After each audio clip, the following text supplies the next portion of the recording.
વાંસદાના કોંગ્રેસી ધારાસભ્ય અનંત પટેલ અને કોંગ્રેસ દ્વારા આજે વલસાડમાં ડીજીવીસીએલ કચેરી પર હલ્લાબોલ કાર્યક્રમ યોજાયો।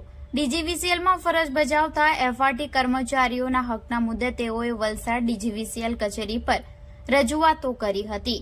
ડીજીવીસીએલમાં ફોલ્ટ વખતે થાંભલા ઉપર ચડી અને ફોલ્ટ રિપેરિંગ કરતા એફઆરટી ટીમમાં યુવાનોને ભરતી કરવામાં આવ્યા છે। આઉટસોર્સિંગના માધ્યમથી આ કામગીરી કરવામાં આવી રહી છે।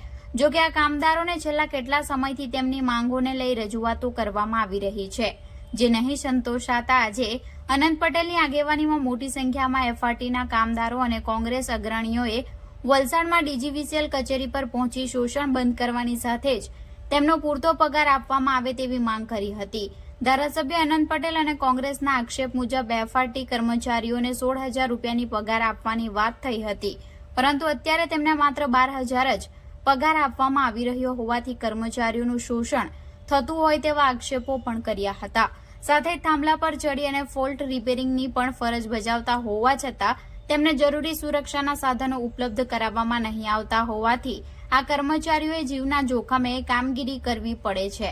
લાંબા સમય સુધી અનંત પટેલ અને કોંગ્રેસ કાર્યકર્તાઓ સાથે એફઆરટીના કર્મચારીઓએ ડીજીવીસીએલ કચેરીની બહાર જ બેસી સૂત્રોચ્ચાર કર્યા હતા।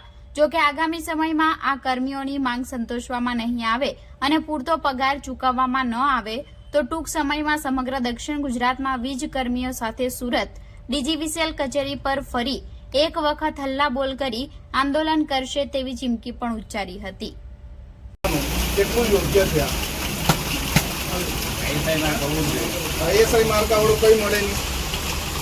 હવે આનું જાનનું જોખમ થાય તો તમે તો કઈ કંપની વાળા એજન્સી જાણે અને બીજા કોઈને પણ ચડવા દેવાના નથી। ચડવા દેશો? ચડવા દેશો?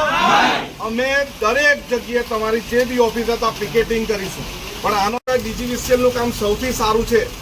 બહુ શોષણ કરીને કામ કરવાના હોય તે શોષણના અમે વિરોધમાં ના। એક બે વિદ્યાર્થીઓ નથી, એક બે કર્મચારીઓ નથી, તમારું દક્ષિણ ગુજરાત અમારે ખાલી એટલું જ કેવું છે, યુવાઓનું શોષણ કેમ? કદાચ તમે સાહેબ એ જ ઉંમરના હતે અને 9 છોકરાઓને મૂક્યા છે, કાળી મજૂરી કરાવીને એને પૂરતા પૈસા મળતા નથી। આ બધી જે જાહેરાત હતી આપેલી જાહેરાત। હું ડીજીવીસીએલ જીવી કોન્ટ્રાક્ટમાં કામ કરું છું, એફઆરટી ટીમમાં।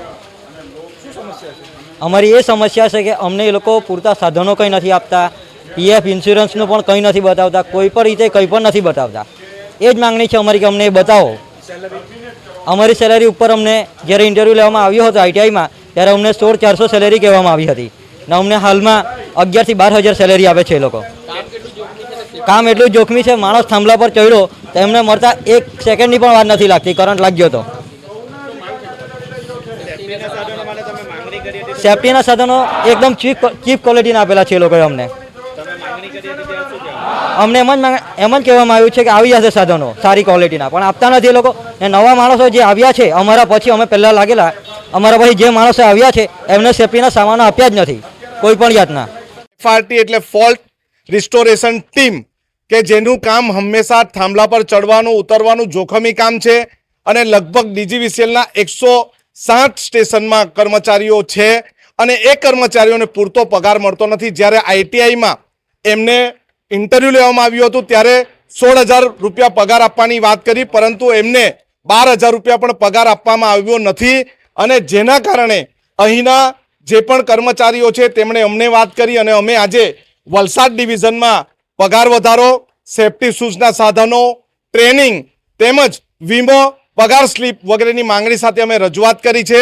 આવનારા દિવસમાં આખી રજૂઆત સાથે ફરી પાછા ડીજીવીસીએલની મુખ્ય શાખા એટલે કે મુખ્ય ઓફિસ પર સુરત જવાના છે।